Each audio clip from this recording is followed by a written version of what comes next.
This is Cutting Down the Nets. Tuesday, November 15th, college basketball has the sports world to itself for the most part. No NFL today, no college football. Maybe there's some action going on. I don't know. I'm focused on college basketball. So I will walk through the 5 bets I've placed, the other 9 to 10 in my pool. But I'll start with where we're at for the year, 12-6. You can follow me on BetStamp. User ID is CDTN.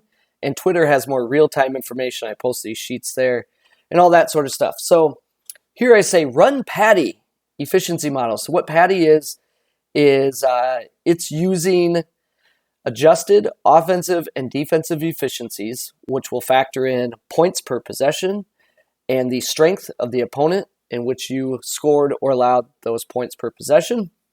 Again, everything's weighted to opponent, scaled for pace, all that sort of stuff. So at this time of year, it's difficult. We have a very small sample size, but we have actual data of games being played. This is what the teams are doing versus just, preseason projections based on returning minutes and narratives and things like that. So, I'll walk through kind of what that looks like for me.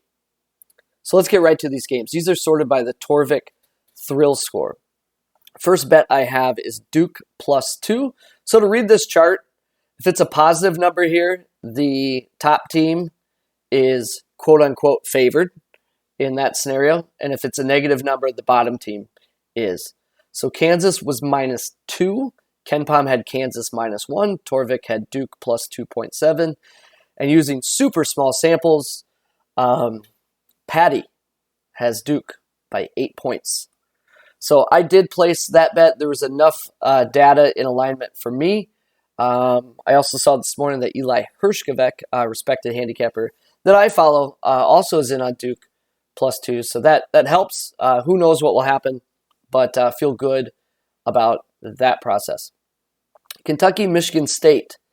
Line is currently 6.5, 6, depending on where you're looking.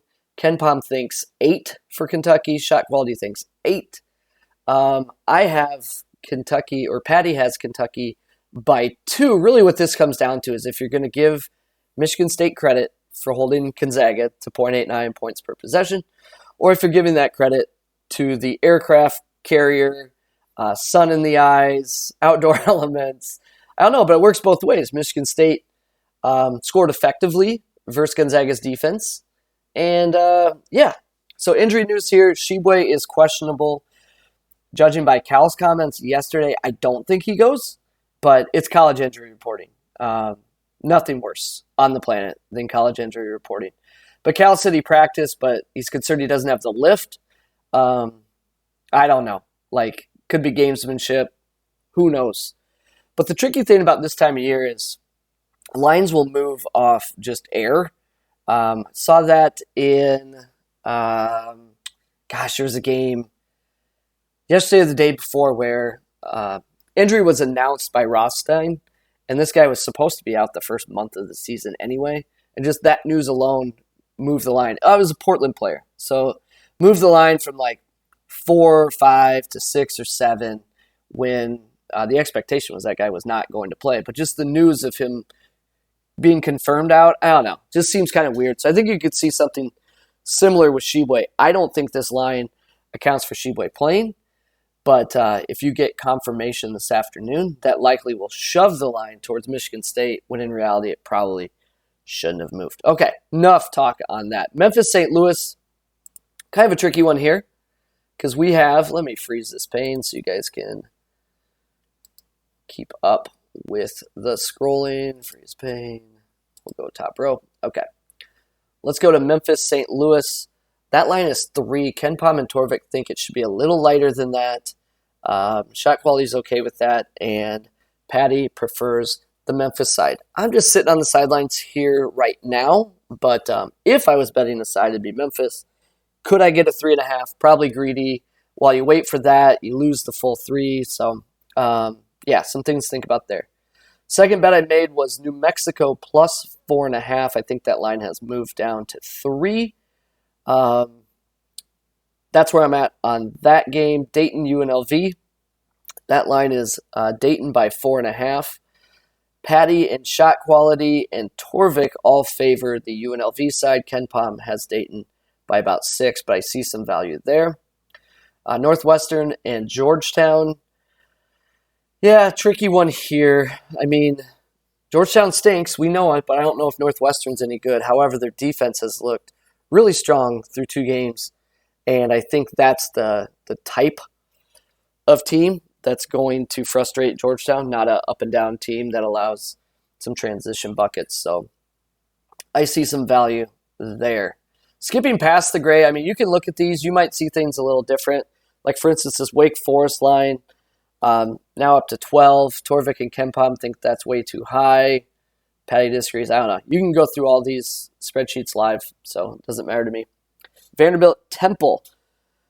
The Temple win over Villanova was certainly devalued after the way Villanova played last night, but Vandy off a real bad loss. They did go 3 out of 25 from 3, but this line is in line with Torvik and KenPom for the most part, but based on data of games played and shot selection, certainly favoring the Temple side. Just need to decide if I want to lay points. Montana State, Oregon. Oregon struggled early in the year many times before. They usually bounce back. They've been really cold from deep. That could change. So early season struggles are not uncommon. Would have expected this line to be more like 13.5 preseason. So yeah, how much do you want to account for Oregon not being good? Yeah, I'm not sure. So I'm waiting to see with that one. Penn Drexel, I think I finally have my lost closing line value. I'm on the Drexel side for all the reasons listed here. I had a minus 0.5 at minus 105, so less juice. So basically a money line at 105. That was fine for me.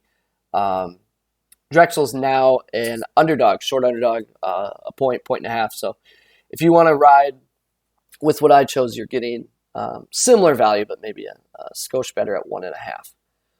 LMU, UC Irvine. So all the data points here showed me that Irvine was the play. I grabbed a 5.5.